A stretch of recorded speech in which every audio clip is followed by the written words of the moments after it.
ഗോപൻ സ്വാമിയുടെ സമാധി അതിനെ സംബന്ധിച്ച് നേരത്തെ ഞാൻ പറഞ്ഞതാണ്.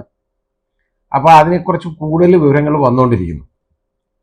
ഇപ്പോൾ വന്നേക്കുന്നതെന്ന് പറഞ്ഞു കഴിഞ്ഞാൽ ഗോപൻ സ്വാമി സമാധിയായത് തന്നെയാണ് കേട്ടോ എന്ന് അദ്ദേഹത്തിൻ്റെ മകനും ഭാര്യയും എന്തൊക്കെയാ വിളിച്ച് പറയുന്നതെന്ന് പറഞ്ഞുകൂടാ. വളരെ വലിയ ബഹളം ഉണ്ടാക്കുകയാണ്. അവരെ പിടിച്ചു നിർത്താൻ 3-4 പേരുമുണ്ട്. എന്തിനാ കാര്യം എന്നുള്ളത് നമുക്ക് മനസ്സിലാവുന്നില്ല. അവരാകപ്പാടെ കണ്ടപ്പോഴത്തേക്ക് അപ്പോൾ ഹാലളവ് നിൽക്കുകയാണ്. ഇതിനകത്ത് യഥാർത്ഥത്തിൽ നമ്മുടെ ഗവൺമെന്റിനും അതുപോലെ തന്നെ ഈ പോലീസ് സംവിധാനത്തിനും വളരെ വലിയ പരാജയം വന്നിട്ടുണ്ട്. റവന്യൂ അതോറിറ്റീസ്, കളക്ടർ ഉൾപ്പെടെ ഉള്ളവർക്ക് അതിനകത്ത് വളരെ വലിയ വീഴ്ചയുണ്ടായി.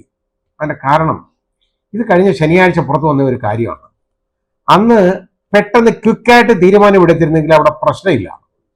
ഒരാളെ അയാളുടെ മരണമല്ല, അത് കൊലപാതകമാണെന്ന് നാട്ടുകാർ ആരോപിക്കുന്നു, അയൽവാസികൾ ആരോപിക്കുന്നു. ഉള്ളതാണോ ഇല്ലയോ എന്ന് നമുക്കറിയില്ല. ഈ ഗോപൻ സ്വാമി എന്ന് പറയുന്ന ആൾ അസുഖബാധിതനായിട്ട് കിടപ്പായിരുന്നു. അയൽവാസികളൊക്കെ പറയുന്നു അദ്ദേഹം പ്രായമൊക്കെ ഉള്ളൊരു മനുഷ്യനാണ്. അവശതയായി, വയ്യ, എഴുന്നേറ്റ് നടക്കാൻ വയ്യ. അങ്ങനെ കിടക്കയിൽ അത് പായൽ മൂത്രം ഒഴിച്ചതിന് ഈ മകൻ ഒരുപാട് തെറി പറയുന്നത് കേട്ട ആളുകളുണ്ട്. അങ്ങനെയുള്ള മകനാ പറയുന്നത്, അച്ഛൻ എഴുന്നേറ്റ് വന്നു, അച്ഛൻ രാവിലെ എന്നത്തെയും പോലെ വന്നു, ഇവിടുത്തെ പൂജ ഒക്കെ നടത്തി എല്ലാം റെഡിയായി, അതെല്ലാം കഴിഞ്ഞതിന് ശേഷം പീഠത്തിൽ പോയി ഇരുന്നു, ഞാൻ ഇപ്പൊ സമാധിയാവുകയാണെന്ന് പറഞ്ഞു. ആരും കാണാൻ വരരുത്, വേറെ ആരെയും വിളിച്ച് കാണിക്കരുതെന്ന് പറഞ്ഞു. ഈ മകൻ മാത്രമേ കാണാവൂ. എന്തായാലും മകൻ തന്നെ കണ്ടു. അവസാനം സംഭവം എന്താണെന്നറിയോ, ഒരു വീപ്പക്കുറ്റി പോലുള്ള ഒരു സാധനം, അത് ചതുരമാണെന്നുള്ളേ ഉള്ളൂ. വീപ്പയാണെന്നുണ്ടെങ്കിൽ വൃത്തത്തിലിരിക്കും. അതിന് പകരം ഇത് ചതുരത്തിൽ ഒരു പെട്ടി പോലുള്ള സാധനം ഇതിനകത്തങ്ങ് ഇരുത്തിയിട്ട് ഈ മകൻ തന്നെ പറയുന്നത് ഈ കഴുത്ത് വരെ ഏതാണ്ടിട്ട് മൂടിയെന്ന്. എന്താ സംഭവം എന്ന് എനിക്ക് അറിഞ്ഞൂടാ. അതൊക്കെ കഴിഞ്ഞു. അപ്പോഴത്തേക്ക് നോക്കിയപ്പോൾ എന്താണെന്നറിയോ, ഇങ്ങനെ ശരീരത്തിൽ നിന്ന് ഇറങ്ങി അങ്ങ് പോകുന്നത് ഇയാൾ കണ്ടെന്നാണ് ഏതാണ്ടൊക്കെ കേട്ടോ. എന്തുവാണെന്ന് നമുക്കറിയത്തില്ല. ഈ ഇത്രയും വലിയ അന്ധവിശ്വാസം പ്രചരിപ്പിക്കുന്നവരടുത്ത് അങ്ങനെയുള്ളപ്പോൾ ഈ വാക്കുകളിലുള്ള വൈരുദ്ധ്യം, ഈ മൊഴികളിലൊക്കെയുള്ള വൈരുദ്ധ്യമൊക്കെ ഒന്ന് നോക്കണ്ടേ. അത് നോക്കിയിട്ട് എത്രയും പെട്ടെന്ന് ഇത് പൊളിച്ച് ഇതിൽ മൃതദേഹം അതിലുണ്ടോ ഇല്ലയോ എന്ന് പരിശോധിക്കേണ്ട ഒരു ബാധ്യത പോലീസിനുള്ളതല്ലേ. അതിന് പകരം നേരത്തെ കളക്ടർക്ക് പോയി. കളക്ടർക്ക് സമയമില്ല, തിങ്കളാഴ്ചയേ ഉള്ളൂ കളക്ടർക്ക് പിന്നെ ഓർഡർ കൊടുക്കാൻ പറ്റുന്നേ, തിങ്കളാഴ്ച. അപ്പോഴത്തേക്ക് ഈ മക്കളൊക്കെ ഉണ്ടല്ലോ വെളിയിലാണ്, വീട്ടില്. ബാക്കി അവരുടെ കുറെ പിണിയാടുകളെ എല്ലാം കൂടെ ഇളക്കി അങ്ങ് വിട്ടിട്ട് 2 ഗ്രൂപ്പ്, കുറെ പേർക്ക് കല്ലറ പൊളിക്കണം, കുറെ പേര് പൊളിക്കാൻ പാടില്ല. കാരണം അവിടെ വളരെ പുണ്യമായിട്ടുള്ള സ്ഥലമാണ്, സമാധിയാണ്. സമാധി പൊളിക്കാൻ പാടില്ല. സമാധി കൊലപാതകമാണെന്നുണ്ടെങ്കിൽ സമാധിയല്ല, എന്ത് സ്ഥലമായാലും കയറി പൊളിക്കണം ആരായാലും. അത് പൊളിച്ചിട്ട് ആ മൃതദേഹം പോസ്റ്റ്മോർട്ടം പരിശോധനയ്ക്ക് വിധേയമാക്കണം. നമ്മുടെ ഇന്ത്യ രാജ്യത്ത് നമ്മൾ ഭരണഘടന വന്നതിന് ശേഷം നമുക്ക് ഇങ്ങനെയൊക്കെയുള്ള കാര്യങ്ങളുണ്ട്. ഇവിടെ ഇതൊക്കെ വേണം. ഇവിടുത്തെ പോലീസ് സംവിധാനത്തിന്റെ ബാധ്യതയായിരുന്നു ഇത് ചെയ്യേണ്ടത്. അതിന് പകരം അവർ കളക്ടർ ഉടനെ RDOക്ക് തട്ടി, RDO തഹസീൽദാർക്ക് തട്ടി.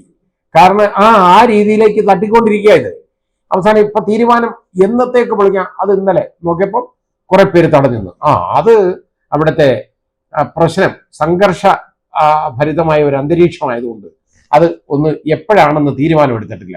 ഫോറൻസിക് സർജനും ഒക്കെ ഇന്നലെ വന്ന് കാത്തു നിൽക്കുകയായിരുന്നു. അവരവസാനം അവിടെ നിന്ന് പോയി എല്ലാം കൂടെ. കാരണം എന്താ, ജനങ്ങളുടെ എതിർപ്പുണ്ടെന്ന്. ജനങ്ങളെ ആരെ എതിർത്താലും ശരി, ഈ ചക്രവാളം ആകാശം ഇടിഞ്ഞു വീണാലും നീതി നടത്തണം എന്നാണ് നമ്മുടെ പ്രഖ്യാപനം. അതാണ് നമുക്ക് വേണ്ടത്. അതിന് പകരം ഇവിടെ വന്നിട്ട് ജനങ്ങളുടെ അവിടുന്ന് സംഘർഷ സാധ്യത കണക്കിലെടുത്തു പോകുന്നത്. സംഘർഷ സാധ്യത എന്ന് കണക്കിലെടുക്കണമെങ്കിൽ കൂടുതൽ പോലീസുകാരെ ഇറക്കണം. അത് മാത്രമൊന്നുമല്ല, ഇതിങ്ങനെ വെച്ച് താമസിപ്പിച്ച് യവന്മാർക്ക് ആളുകളെ ക്യാൻവാസ് ചെയ്യാനുള്ള സമയം ഉണ്ടാക്കി കൊടുത്തു ഇതിനകത്ത്. അതാണ് പ്രശ്നം വന്നത്. ഇതിനെയൊക്കെ ഉണ്ടല്ലോ പിടിച്ച് ഈ ബഹളം ഉണ്ടാക്കുന്നതിനെ അവർ ആത്മഹത്യാ ഭീഷണി മുടക്കി. ഇതിനെല്ലാം കൂടെ പിടിച്ച് പോലീസ് സ്റ്റേഷൻ കൊണ്ടിരുത്തണം ആദ്യം. എന്നിട്ട് ഇവിടെ വന്ന് ഇത് പൊളിച്ച് നോക്കിയിട്ട് അതിനകത്തുനിന്ന് ഈ ശവശരീരം ഉണ്ടെങ്കിൽ അത് കണ്ടെടുക്കണം. എന്നിട്ട് പോസ്റ്റ്മോർട്ടം പരിശോധനയ്ക്ക് വിധേയമാക്കണം. കാരണം ഈ നാട്ടുകാരൊന്നും അറിഞ്ഞില്ല ഈ മരണം, ഇങ്ങനൊരു സമാധി ഒരു മനുഷ്യനും അറിഞ്ഞില്ല. പിറ്റേന്ന് എന്താണെന്നറിയോ, ആളുകൾ ഇയാളെ അന്വേഷിക്കുമല്ലോ. അത് കാരണം ഒരു പോസ്റ്റർ എഴുതി ഒട്ടിച്ചു. അവിടെ കൊണ്ടുവന്നിട്ട് പോസ്റ്റർ ഒട്ടിച്ചു, സമാധി ആയി, ഇത്രാം തീയതി ഇന്നാര് സമാധിയായി എന്നും പറഞ്ഞ് ഗോപൻ സ്വാമിയുടെ പടവും ഒക്കെ വെച്ച് കളർ പ്രിന്റ് എടുത്ത് അവിടെ കൊണ്ട് ഒട്ടിച്ചു. അന്നേരമാണ് ഈ നാട്ടുകാര് അയൽക്കാരെ പോലും ഈ വിവരം അറിയുന്നത്. പ്രശ്നമായി. അവർക്ക് സംശയമായി, ഇത് അയാൾ മരിച്ചതല്ല, ഇത് കൊലപാതകമാണ് എന്നുള്ള സംശയം വന്നു. ഇന്നത്തെ കാലത്ത് ഈ സമാധി എന്നൊക്കെ പറഞ്ഞ് ആരെ വിശ്വസിപ്പിക്കാനാണ് ഇതൊക്കെ പറയുന്നത്? നമ്മുടെ ഈ അന്ധവിശ്വാസം എന്ന് പറയുന്നത് എന്നില്ലാതാകും? നമ്മുടെ ഈ അന്ധവിശ്വാസങ്ങൾ മൂലം സംഭവിച്ചേക്കുന്ന ഒരുപാട് കാര്യങ്ങളില്ലേ നമ്മൾ മനസ്സിലാക്കണം. ഓരോരോ അന്ധവിശ്വാസം മൂലം താണ്ടെ ഒരുത്തം കൊണ്ടുവന്നിട്ട് 2 ലോട്ടറി കച്ചവടം നടത്തിയിരുന്ന 2 പാവപ്പെട്ട സ്ത്രീകളെ അവരെ കൊണ്ടുവന്നിട്ട് കെട്ടിയിട്ട് എലന്തൂര് ചെന്നിട്ട് എന്താ അതിന് മാംസം അവരുടെ ദേഹത്ത് ജീവിച്ചിരിക്കുന്നവരുടെ ദേഹത്തൊന്ന് നീക്കം ചെയ്തിട്ട് അത് 2 കൊണ്ടൊരു തീറ്റിച്ചു ഒരു വായി നോക്കി. അവൻ ഏതാണ്ട് സിദ്ധനെന്നും ഏതാണ്ടൊക്കെ അവന് പറഞ്ഞു വിട്ടിരുന്നത്. ഒരു മുസ്ലിം നാമധാരിയാണ്. മുസ്ലിം ആണെങ്കിൽ ഇങ്ങനെ ചെയ്യത്തില്ല. ഒരു മുസ്ലിം നാമധാരിയാണ്. മുസ്ലിം അവൻ വിശ്വാസിയൊന്നും അല്ല. അതുകൊണ്ടാണ് അവൻ ഇതുപോലെ ഏൽപ്പിച്ചല്ലോ. അവൻ നിന്നിട്ട് ചിരിക്കുന്നത് നമുക്ക് കാണാം. മറ്റവരെ കൊണ്ട് തീറ്റിച്ചെന്ന് പാചകം ചെയ്ത് കഴിച്ചു മനുഷ്യ മാംസം. നരഭോജികളായി മാറി. ഈ അന്ധവിശ്വാസത്തിന്റെ പുറത്ത് ആളുകൾ നരഭോജികളായി പോലും മാറുന്നത് നമ്മൾ കാണുന്നു. ഇതുപോലെ എത്ര നമ്മൾ കണ്ടതാണ്. എത്രയോ സ്ഥലത്ത് ഒരിക്കൽ ഒരു കുടുംബത്തിനെ മൊത്തം കൊന്നത് ഇതുപോലെ അന്ധവിശ്വാസം കൊണ്ടാണ്. പിന്നെ അത് സബ്സിക്വന്റ്ലി അത് കൊള്ളയ്ക്ക് വേണ്ടിയുള്ളതാണെന്ന് തെളിഞ്ഞു. എന്നാൽ പോലും ഇത് ഒരുപാട് അന്ധവിശ്വാസങ്ങൾ പ്രചരിപ്പിച്ച് ഇതുപോലെ വരികയല്ലേ. ഏതാണ്ട് ഒരു അന്ധവിശ്വാസം പറഞ്ഞ് ഒരുത്തൻ ഏതാണ്ട് ഇതുപോലുള്ള കാര്യങ്ങളും ഒക്കെ പറഞ്ഞിട്ട് അവർ മുസ്ലിം സിദ്ധനാന്നും പറഞ്ഞ് ഒരുത്തൻ വന്ന് ഏതാണ്ട് ഈ ആലുവായിന്ന് വലിയ മോശം, അത് അവസാനം ആ വീട്ടമ്മയ്ക്ക് പോലും നിവൃത്തിയില്ലാതെ മോഷണ നാടകം അവൻ പറയുന്നത് കേട്ട് അഭിനയിക്കേണ്ട ഗതികേട് വന്നു. ആ സ്വന്തം വീട്ടില് ഇതുപോലെ നമ്മൾ കണ്ടതാണ്. 40 പവനും 8 ലക്ഷം രൂപയും അടിച്ചുകൊണ്ടെങ്കിൽ പോയി കേട്ടോ. ഇവനൊക്കെ ഇങ്ങനെ ഉള്ളവന്മാരെ ഒന്നും ഒരു കാരണവശാലും അടുപ്പിക്കരുത്. ഇത് ഏത് വർഗ്ഗക്കാരനായാലും. അതായത് ഇതുപോലെ പറഞ്ഞ പണ്ട് ഈ വിച്ച് ക്രാഫ്റ്റ് എന്നൊക്കെ പറയുന്നത് നമുക്ക് മനസ്സിലാവും. ഈ വിച്ച് ക്രാഫ്റ്റ് എന്നൊക്കെ പറയുന്നവരെ പണ്ട് ഇംഗ്ലണ്ടിലൊക്കെ ഓടിച്ചിട്ട് വിച്ച് കണ്ടിക്കുണ്ടായിരുന്നു, കൊല്ലുമായിരുന്നു അവസാനം. കാരണം ഇതേപോലെ അന്ധവിശ്വാസം പ്രചരിപ്പിക്കുന്നവരെ.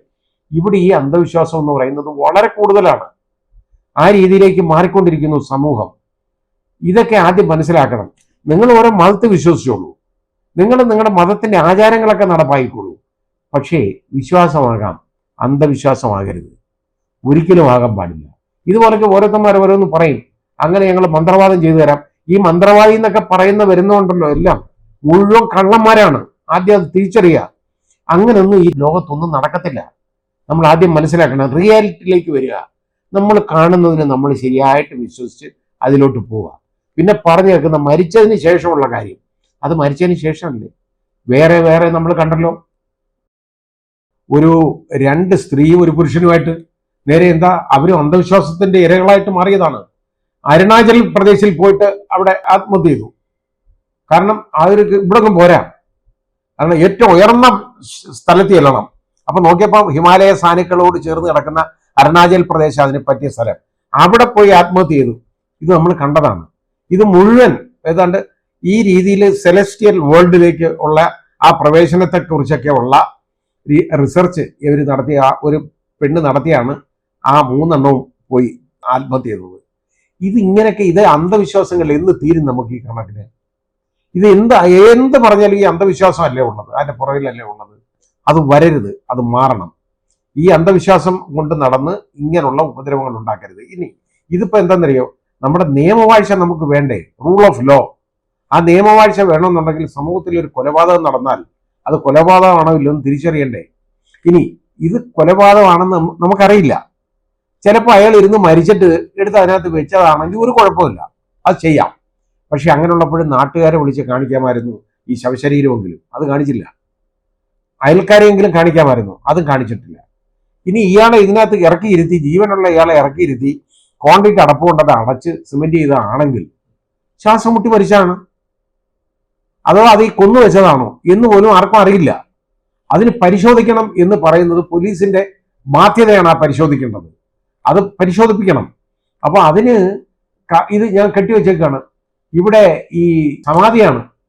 ഇവിടെ സമാധി എന്നൊന്നും പറഞ്ഞുകൊണ്ട് കാര്യമില്ല. ജയിലിലൊക്കെ സമാധി ഇഷ്ടംപോലെ ഉണ്ട്. ഇനി അങ്ങോട്ട് എല്ലാം സമാധിക്ക്. ഇതിനെയൊക്കെ പോലീസ് സ്റ്റേഷനിൽ വിളിച്ചിരുത്തി വേണമെങ്കിൽ അവിടെ ഇരുന്ന് സമാധി ആവട്ടെ, കുഴപ്പമില്ലല്ലോ. നാട്ടുകാരെ അറിയാൻ കാണുമെങ്കിലും ചെയ്യുമല്ലോ. ഇത് ഈ രീതിയിൽ ഇതൊന്ന് നോക്കണം, കൈകാര്യം ചെയ്യണം. ഇതല്ലാതെ ഇത് ഇട്ടഴിച്ച് ഈ പോലീസുകാർ ഇതേപോലെ ആളിനെ കൂട്ടിയതാണ് അവിടെ. അതാണ് അവിടെ വന്നേക്കുന്ന പ്രശ്നം. അങ്ങനെ ആകരുത്.